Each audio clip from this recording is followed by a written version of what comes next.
Hello dear students, कैसे हैं आप लोग। आई होप से भी अच्छे होंगे बच्चों और एकदम मस्ती से पढ़ाई कर रहे होंगे। तो आज हम लोग जा रहे हैं पढ़ने के लिए इस वीडियो सेशन में माइक्रोब्स एज बायो फर्टिलाइजर्स। ठीक है, ये जो सेशन है बच्चों हमारा माइक्रोब्स का ऑलमोस्ट खत्म ही हो गया। ये समझ लो सेकेंड लास्ट सेशन है। ओके, तो यहाँ पे हम लोग बेसिकली बायो फर्टिलाइजर्स के बारे में जानेंगे इसमें। ठीक है, तो चलो हम लोग बिना समय बर्बाद किए तुरंत स्टार्ट करते हैं। बट वीडियो स्टार्ट करने से पहले बच्चों आप लोगों से रिक्वेस्ट करूंगा, जो भी मेरे चैनल पे नए हैं चैनल को जरूर सब्सक्राइब कर लीजिएगा। ठीक है, अगर वीडियो अच्छा लगे तो थोड़ा लाइक शेयर कर देना बच्चा। शेयर करने से क्या होता है, ज्ञान बढ़ता है। ठीक है ना, तो शेयर जरूर कर देना आप लोग। ठीक है, तो चलो हम लोग स्टार्ट करते हैं, पढ़ते हैं हम लोग इसमें microbes as a bio fertilizers. ठीक है बच्चों सबसे पहले तो बायो फर्टिलाइजर वर्ड जो है उसको हम लोग समझे तो इसमें बेसिकली क्या फर्टिलाइजर कहाँ यूज करते हैं। फर्टिलाइजर यूज करते हैं हम लोग किसमें, खेती वगैरह जहाँ करते हैं ना, तो उसमें खाद के तौर पे डालते हैं ताकि जिससे प्लांट्स का बहुत अच्छा ग्रोथ हो सके। हमारे एनसीईआरटी में बच्चों बायो फर्टिलाइजर को लेके 3-4 जगह पर डिस्कशन किया गया, फर्टिलाइजर को लेके डिस्कशन किया गया है।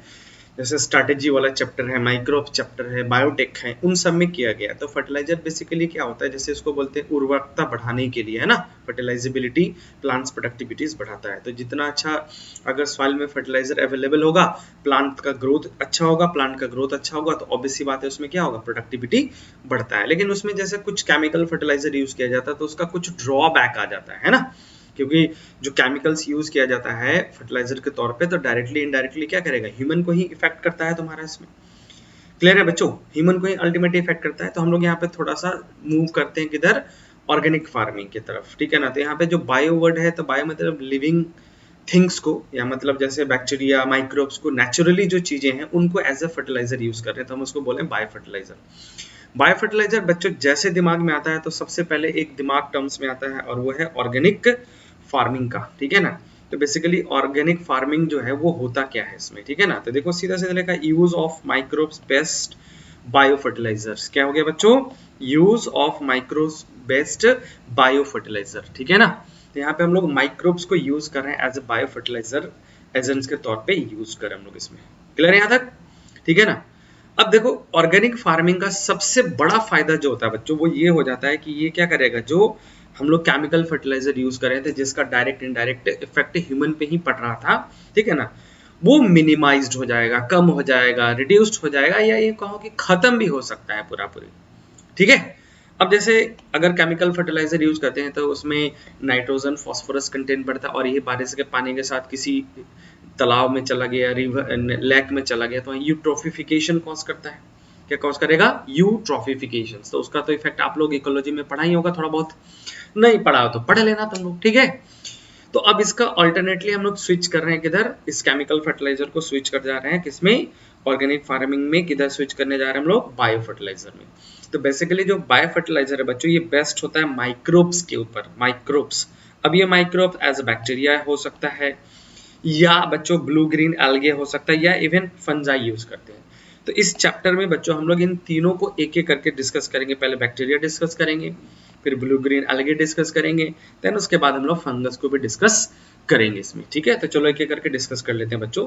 तो सबसे पहले हम लोग देखते हैं बैक्टीरिया को एज ए बायो फर्टिलाइजर। तो बैक्टीरिया बेस्ट बायो फर्टिलाइजर्स। ठीक है बच्चों, हमें पता है कि जैसे बैक्टीरिया जो है हमारे लिए अच्छा भी है नुकसान भी है।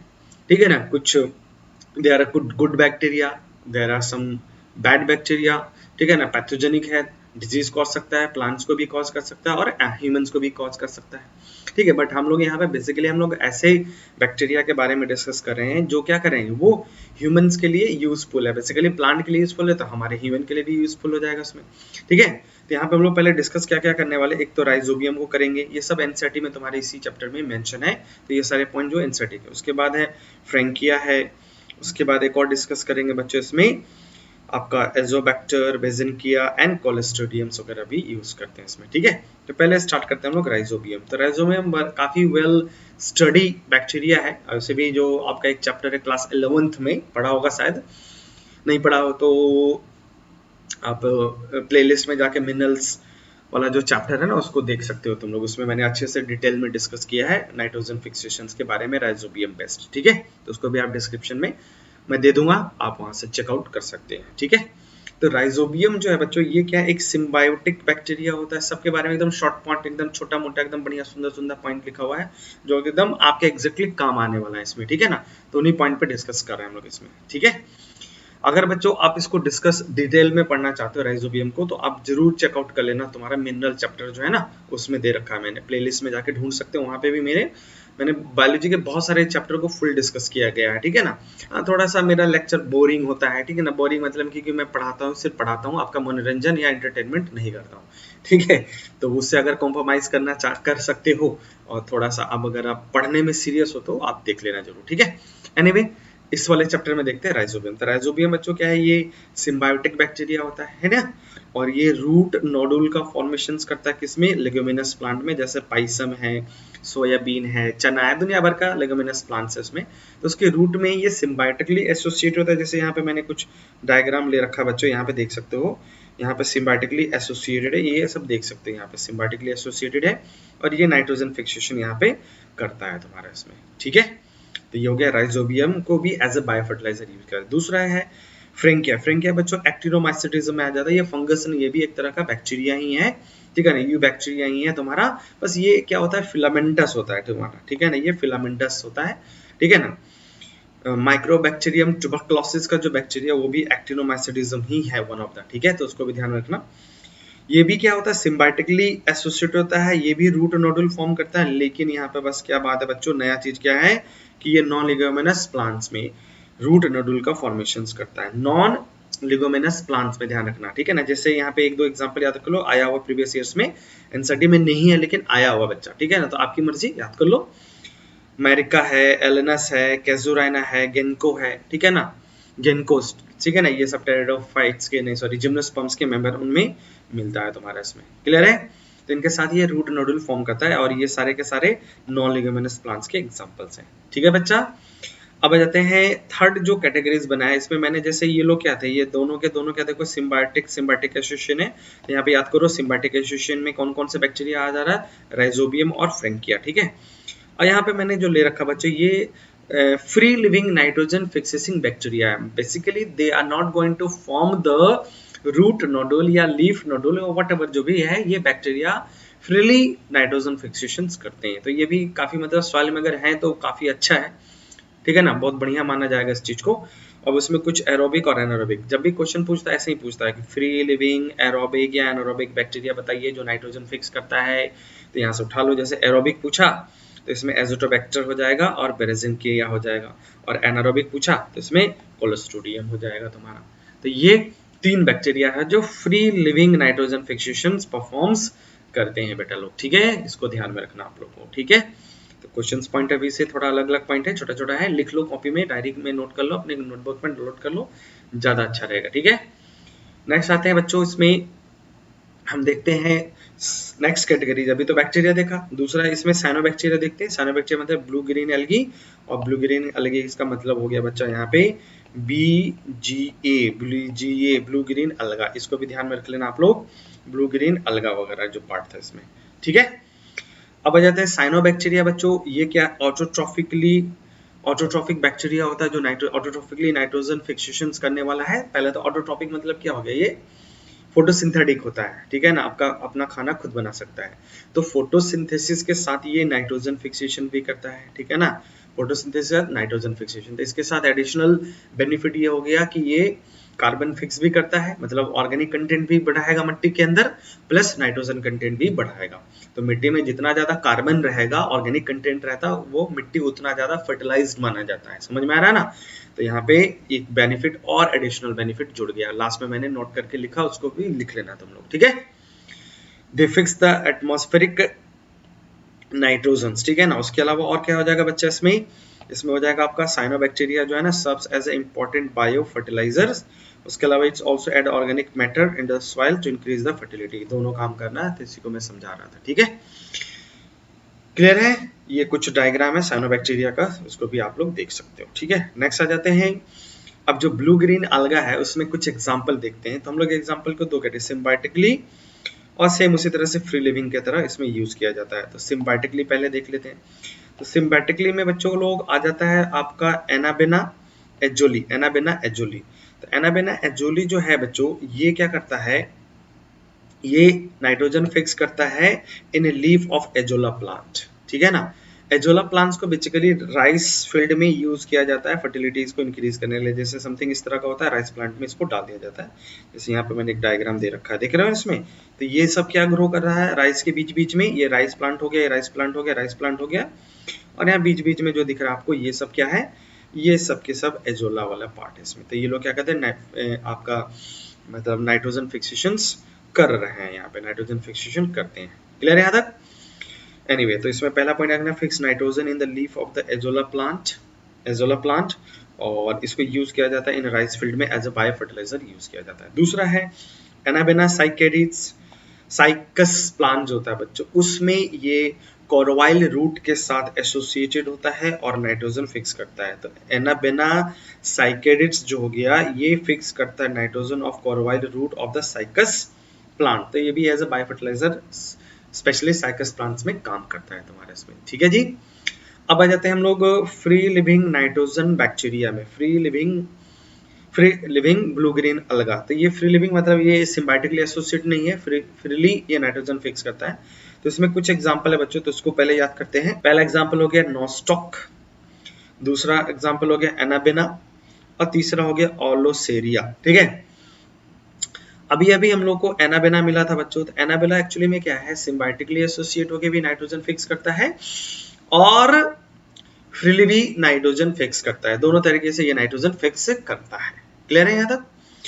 ठीक है, तो ये दोनों तरह से नाइट्रोजन फिक्स करता है। जिसमें ओरेलिया जो बच्चों इंडिया में, बेसिकली इंडिया में राइस फील्ड में इसको यूज किया जाता है, most commonly used in rice field of the India में राइस फील्ड्स में। इसके अलावा एक और एग्जांपल अभी बचा रह गया है आपका सिलिंडरोस्पर्मम, ठीक है ना, सिलिंडरोस्पर्मम।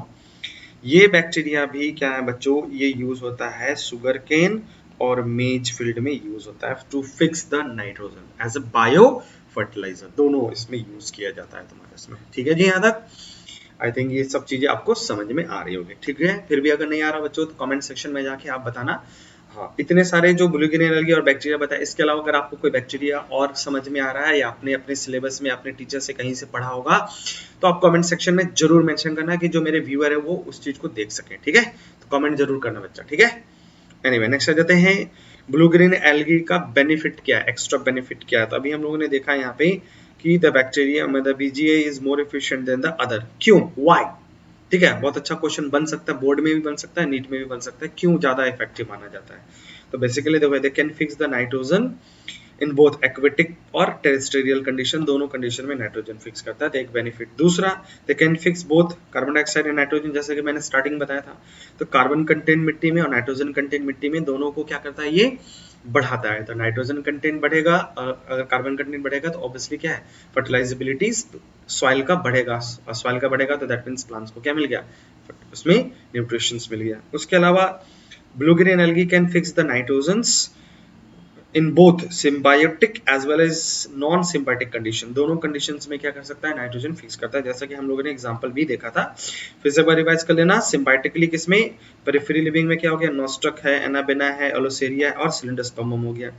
और आपका सिम्बायोटिकली एनाबेना और एनाबेना ही है, एनाबेना एजोली, एनाबेना साइकेडी, दो स्पीसीज में मेंशन किया, बट एनाबेना को यूज किया जाता है, ठीक है बच्चा लोग। ये तो रहा ब्लू ग्रीन। अब हम आते हैं कि फंगस को भी यूज करते हैं एज ए बायो फर्टिलाइजर्स, ठीक है ना, बायो फर्टिलाइजर्स के तौर पे यूज किया जाता है माइक्रोब्स जो है, ठीक है ना। तो फंगाई जो है बच्चों, ये फंगस जो है ये सिम्बायोटिकली एसोसिएट होता है root to fix the nitrogen in higher plant. Higher plant का मतलब है जिम्नोस्पर्म भी हो सकता है, एंजियोस्पर्म्स। तो इन दोनों के साथ, मतलब जिम्नोस्पर्म्स के कुछ मेंबर के साथ या एंजियोस्पर्म्स के कुछ मेंबर के साथ फंगस एसोसिएट होता है और नाइट्रोजन फिक्स करता है। और इस एसोसिएशंस को बच्चों हम लोग कहते हैं माइकोराइजा। तो माइकोराइजा एक तरह का क्या है, परमानेंट कह सकते हो एसोसिएशन है फंगस और हायर प्लांट्स के जो रूट होता है उनके बीच में होता है। जैसे इसमें कुछ एग्जांपल है माइकोराइजा का, बेस्ट एग्जांपल है ग्लोमस। एनसीईआरटी में यही एक एग्जांपल मेंशन किया बच्चों, तो मैंने एक ही लिखा है और दूसरा तीसरा करने की जरूरत भी नहीं है, ठीक है। यही ऑलरेडी बहुत ज्यादा हो जाएगा इसमें, ठीक है। इसमें दूसरा तीसरा करने की कोई जरूरत नहीं है इसमें, ठीक है।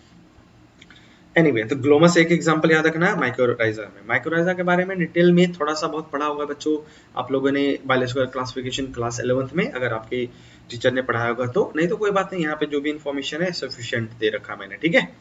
माइक्रोराइजा दो तरह का हो सकता है, एक्टोमाइक्रोराइजा और एंडोमाइक्रोराइजा। तो एक्टोमाइक्रोराइजा मतलब क्या होता है, जो कॉर्टिकल सेल्स है ना प्लांट्स के, उसके बाहर ही रहता है, और एंडोमाइक्रोराइजा का मतलब रूट के कॉर्टिकल सेल्स के अंदर तक घुसा हुआ रहता है, ठीक है। बट अल्टीमेटली रूट के साथ एसोसिएट होता है, जैसे यहाँ पे देख सकते हो ये रूट के साथ एसोसिएट है, उसका जरा माइक्रोस्कोपिक डायग्राम ले रखा गया, यहाँ पे भी देख सकते हो, इसी का थोड़ा और हाईलाइट करके डायग्राम ले रखा है इसमें, ठीक है। अब एक्टोमाइक्रोराइजा जैसे पाइनस के केस में और ओके के केस में होता है, इसको याद रखना। पाइनस और ओ के केस में आपका एंडोमाइक्रोराइजा, सॉरी एक्टोमाइक्रोराइजा।